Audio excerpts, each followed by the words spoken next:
Jake Keller, a 35-year-old architect from Seattle, stepped off the bus with a bouquet of roses tucked under his arm, a small gesture to surprise his wife, Emily. The crisp evening air carried the hum of the city, but Jake's focus was on getting home to his kids, Sophie, 12, and Liam, 8, and Emily, the woman he'd built a life with for over a decade. He was the kind of dad who never missed a school play or soccer game, the kind of husband who still left sticky notes with silly jokes on the fridge. Tonight, he'd stayed late at the office to finalize a project, but the roses were his way of making it up to Emily. As he approached their suburban home, his phone buzzed with a text from her, asterisk running late at work. Kids are with the sitter. See you soon. Asterisk he smiled, assuming she was caught up in her marketing job. But something about the message felt off, too curt, too vague. Inside, the house was quiet, the babysitter scrolling on her phone while Sophie and Liam played video games upstairs. Jake thanked her, sent her home, and headed to the kitchen to grab a beer. Emily's phone, left on the counter, lit up with a notification. Jake wasn't the snooping type, but the name Tom caught his eye. The preview read, "Tomorrow. Same place?" His stomach tightened. Tom was his business partner, a friend since college, the guy who'd been at their wedding, who'd barbecued in their backyard last summer. Jake shook it off. Probably work-related, he told himself. But curiosity gnawed at him. He unlocked Emily's phone. Her passcode was their anniversary, a detail that now felt like a cruel irony, and opened chat. The messages hit like a punch. "Missed you today. Can't wait for tomorrow." Heart emojis, late-night timestamps, and vague references to our spot. Jake's pulse raced as he scrolled, each word slicing deeper. He forced himself to stop, setting the phone down as if it burned. His first instinct was to call Emily, demand answers, but he didn't. Instead, he texted Kate, Tom's wife, a journalist with a knack for digging up truth. Asterisk, "Hey, you free tomorrow? Need to talk. It's urgent." Asterisk Kate replied instantly. Name the time and place. Jake didn't sleep that night. He sat on the couch, staring at the roses now wilting on the counter, replaying every moment he might have missed. Emily's late nights, her distracted smiles, Tom's overly friendly banter at the last company party. The next morning, Jake met Kate at a quiet cafe on the edge of town. She looked tense, her coffee untouched, as if she already sensed what was coming. "What's going on, Jake?" she asked, her voice low but steady. He hesitated, then laid it out. The messages, the emojis, the gut-wrenching suspicion that Emily and Tom were more than just colleagues. Kate's face hardened. She pulled out her own phone, showing Jake a photo she'd found in Tom's cloud. A selfie of Tom and Emily, too close, a hotel bar. "I found this last week," Kate said, her voice cracking. I didn't want to believe it either. She traced Tom's credit card to hotel charges, late-night dinners, even a weekend trip disguised as a conference. The betrayal wasn't just personal. It was a double stab from the woman Jake loved and the man he trusted with his business. Jake's world tilted. He wanted to scream, to confront them both, but Kate grabbed his hand. "We need to be smart about this," she said. "If they're lying to us, we deserve the truth, all of it." Jake nodded, his jaw tight. They agreed to dig deeper, to gather proof before making a move. Kate's journalist instincts kicked in. She suggested a private investigator to track their movements. Jake, still reeling, felt a spark of resolve. This wasn't just about heartbreak. It was about reclaiming control. As he left the cafe, the roses stayed behind, forgotten on the table. The man who'd walked into that house last night, hopeful and trusting, was gone. In his place was someone ready to fight for answers, no matter how much they hurt. The cafe meeting with Kate had lit a fuse in Jake Keller, and now it was burning fast. The Seattle architect, still reeling from the bombshell of his wife Emily's affair with his business partner Tom, wasn't about to let betrayal define him. He'd spent the night wrestling with rage and disbelief, but by morning, a plan was forming. Kate, Tom's wife and a sharp investigative journalist, was already one step ahead. "We need hard evidence," she'd said, her voice steady despite the pain in her eyes. "No accusations, no slip-ups, just the truth." Jake agreed, and their unlikely alliance became a pact to expose the lies that had fractured their lives. Kate suggested a private investigator, someone discreet who could track Emily and Tom without raising suspicion. Jake, though hesitant about the cost, wired the deposit to a PI named Carla, recommended by Kate's newsroom contacts. Carla was all business, promising results within 48 hours. "People like them get sloppy," she texted Jake. I'll find the cracks. While waiting, Jake threw himself into work, sketching blueprints with a focus that bordered on obsession, anything to keep his mind from spiraling. But every quiet moment brought flashes of Emily's secretive texts, Tom's smug grin at last month's client dinner, and the gut punch of their double betrayal. Carla delivered faster than promised. By the next evening, she sent an encrypted file with photos. Emily and Tom slipping into a downtown hotel, their hands brushing as they entered an elevator. A grainy video showed them laughing over drinks at a bar, oblivious to the world. The final blow was a receipt from Tom's credit card. 3 nights at a boutique hotel, billed as business expenses. Jake's hands shook as he forwarded the file to Kate, who called immediately. "This is enough to bury them," she said, her voice a mix of fury and resolve. "But we need to play this smart. Confront them where they can't dodge the truth." Jake's mind raced. A public showdown felt tempting, but too messy. Then Kate proposed a trap. Jake's architecture firm was hosting a gala in 3 days to celebrate a major contract. Emily, as the marketing lead, would be there, and Tom, as a partner, was expected to. "We invite them, act normal, and let them hang themselves," Kate said. Jake saw the genius in it. Let their own behavior expose them in front of colleagues, clients, and friends. He spent the next day planning with Kate, scripting every move. They'd plant subtle hints to make Emily and Tom nervous, enough to crack their facade without tipping them off. The day before the gala, Jake noticed Emily acting jittery. She lingered in the kitchen, asking vague questions about his day, her phone never leaving her hand. "Big night tomorrow." "Huh," she said, forcing a smile. Jake nodded, keeping his tone neutral. "Yeah, everyone's coming. Should be memorable." Her eyes flickered with unease, and Jake felt a grim satisfaction. She didn't know he knew, but she sensed something was off. That evening, Sophie, their 12-year-old, asked, "Why's Mom so weird lately?" Jake deflected, ruffling her hair. "Just work stress, kiddo." But the question stung. His kids were starting to feel the fracture. Kate, meanwhile, was digging deeper. She cross-referenced Tom's emails and found a hidden account linked to a burner phone. The messages were explicit, detailing plans with Emily that made Kate's stomach churn. She shared them with Jake, who read in silence, each word fueling his resolve.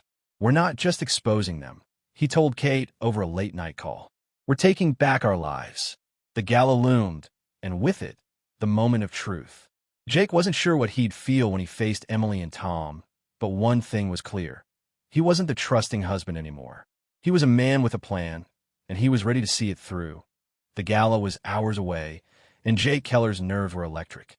The Seattle architect had spent days plotting with Kate, Tom's wife, to expose the affair between his wife, Emily, and his business partner, Tom. The evidence, photos, videos, receipts, and incriminating texts, was ironclad, thanks to their private investigator, Carla. But evidence alone wasn't enough for Jake. He wanted Emily and Tom to unravel in front of everyone, to feel the weight of their deception without a chance to squirm free. The plan was simple but ruthless. Let them walk into a trap at the gala, where their own actions would betray them. Jake's heart pounded as he rehearsed his role, but he wasn't backing down. This wasn't just about revenge. It was about reclaiming his dignity. Kate had taken the lead, her journalist instincts sharp as ever. She'd suggested subtle moves to rattle Emily and Tom before the event. Jake sent Emily a cryptic text. Asterisk looking forward to tonight. Big surprises planned. Asterisk he knew it would gnaw at her, especially since she'd been jumpy since their last conversation. Meanwhile, Kate called Tom, casually mentioning she'd heard rumors about someone getting too close at the firm. "Just office gossip," she said, her tone light but pointed. Tom's stammered response confirmed he was on edge. The seeds of doubt were planted, and Jake could almost feel their panic growing. At home, the tension was palpable. Emily was distracted, checking her phone obsessively while packing her bag for the gala. "Everything okay?" Jake asked, his voice calm but laced with intent. She nodded too quickly, muttering about work stress. Sophie, their 12-year-old, overheard and frowned. "You've been weird all week, Mom," she said, her tone sharp. Emily brushed it off, but Jake caught the flicker of guilt in her eyes. He said nothing, focusing instead on getting Sophie and Liam to their grandparents for the night. As he hugged them goodbye, Liam whispered, "You're not fighting, right, Dad?" Jake forced a smile. Just a big night for work, buddy. The lie stung, but protecting his kids came first. By evening, the gala venue was buzzing with colleagues, clients, and investors. Jake and Kate arrived separately, each playing their part. Jake mingled, shaking hands and pitching projects while keeping an eye on the entrance. When Emily and Tom walked in, their body language screamed caution.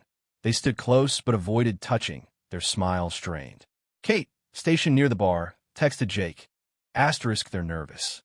Time to push.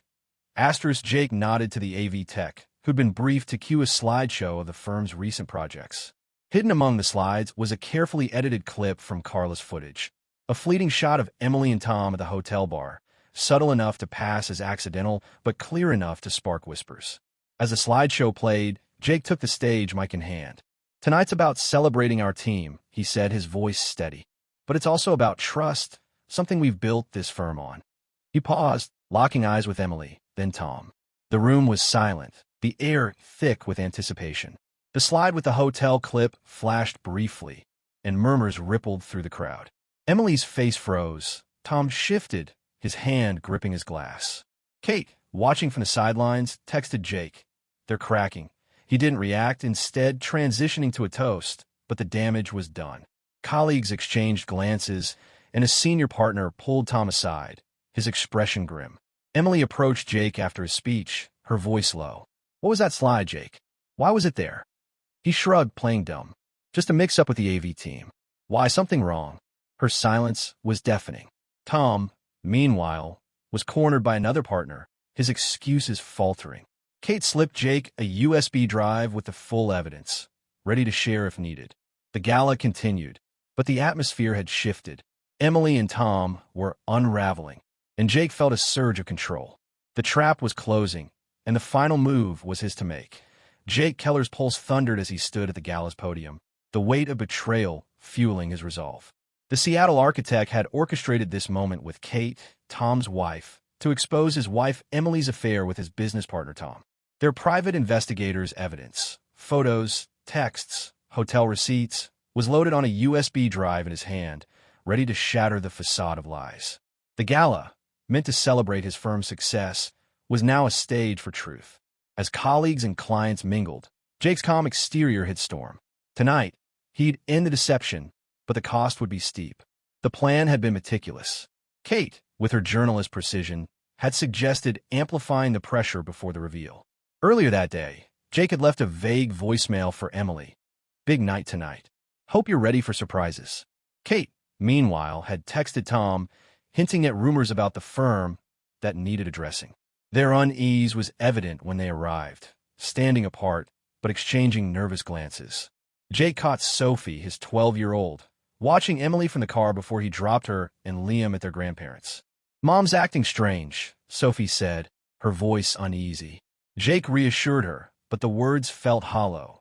He was protecting his kids, but the truth was closing in. As the gala unfolded, Jake worked the crowd, shaking hands while keeping an eye on Emily and Tom.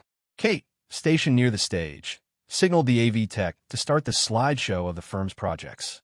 Hidden among the slides was a single frame from their investigators' footage. Emily and Tom, too close at a hotel bar. When it flashed, the room stirred. A colleague muttered, "Is that?" Emily's head snapped toward Jake, her eyes wide with panic. Tom shifted, whispering to a partner, but the damage was done. Jake took the stage, mic in hand. This firm stands for integrity, he said, his voice clear. But some choose to break that trust. He inserted the USB drive, and the screen lit up with undeniable proof. Photos of Emily and Tom entering a hotel, text messages planning secret meetups, a receipt for a weekend trip. The crowd gasped, whispers erupting into a low roar. Emily tried to approach the stage, her voice cracking. Jake, stop this. He ignored her, letting the evidence loop. Tom, cornered by two senior partners, stammered excuses, but their cold stares silenced him. A client walked out, shaking his head. Jake stepped down, his point made. We're done here, he said to Emily, walking past her without a glance. Emily chased him to the parking lot, her words tumbling out. It was a mistake, Jake. I didn't mean to hurt you. Kate appeared, her voice ice. You hurt us both, Emily. It's over. Jake didn't respond, his focus already shifting to the next steps. By morning, he'd met with a lawyer, filing for divorce and requesting full custody of Sophie and Liam. Kate filed too, her evidence mirroring his. At home, Sophie overheard Jake's call and asked, "Is Mom gone for good?" Jake knelt, his voice steady. "She made choices, sophomore. I'm here, always." Liam clung to him, silent but shaken. Kate and Jake regrouped at a diner, the weight of the night settling.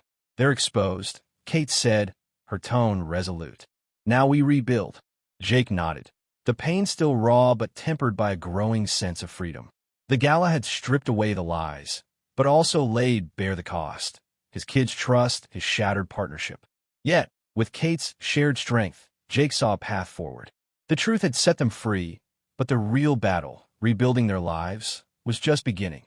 Jake Keller stood in a Seattle park, watching Sophie and Liam race across the grass, their laughter piercing the morning calm. Nearly a year had passed since the gala where he and Kate exposed Emily's affair with Tom, dismantling their web of lies. The fallout had been brutal but decisive. Divorces finalized, custody secured, and Tom's stake in Jake's firm bought out by new partners. The pain of betrayal still lingered, especially for Sophie and Liam, but Jake felt a shift. With Kate by his side, sharing quiet moments like this, he glimpsed a future unburdened by deceit. The fight for truth was over. Now, it was about rebuilding. The months after the gala had tested Jake's resolve. Filing for divorce was only the start.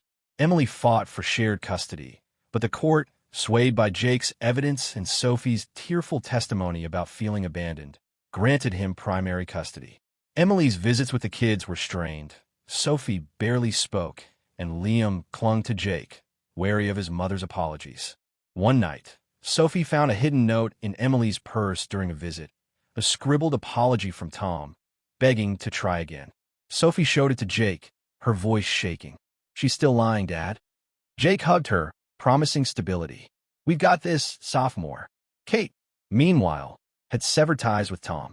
His reputation in tatters. He'd left Seattle, his career crippled after the firm's partners ousted him. Kate, free from her marriage, threw herself into her journalism, exposing corporate fraud in a high-profile piece that earned her a promotion.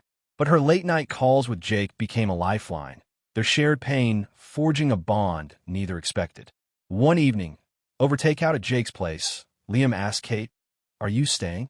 Her gentle smile and nod felt like a promise.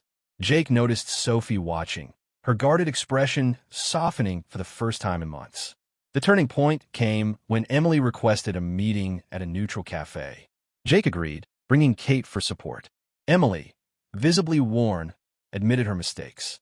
"I lost everything," she said, her voice low. "I want to be better for the kids." Jake listened, unmoved but fair. "Words aren't enough, Emily. They need time." Sophie, who'd insisted on coming, spoke up. "You chose him over us." "What?" Emily's silence was her answer. Jake ended the meeting, guiding Sophie out. Kate squeezed his hand, a silent reminder they were in this together. Weeks later, Jake and Kate took the kids to the park, a routine that felt like family. Sophie, laughing as she pushed Liam on a swing, called Kate Annie by accident, then blushed. Kate grinned, ruffling her hair. That night, Jake and Kate talked over coffee, their conversation shifting from pain to possibility. "We're good together," Jake said, his voice steady. Kate nodded. "Yeah, we are." It wasn't a grand declaration, just a truth born from trust. They decided to take it slow, for the kids' sake, but the spark was undeniable. Emily, meanwhile, faced her consequences alone. She tried rebuilding ties with Sophie and Liam, but their distance grew. A letter from Sophie, tucked in her school bag, read, "I want to forgive you, but I'm not ready." Emily kept it, a painful reminder of her choices. Across town, Jake and Kate planned a summer trip with the kids, a chance to heal. As Jake watched Sophie and Liam play, he felt a weight lift. The betrayal had broken him, but it also led to this, a new family built on honesty. The past was closed. The future was theirs to shape.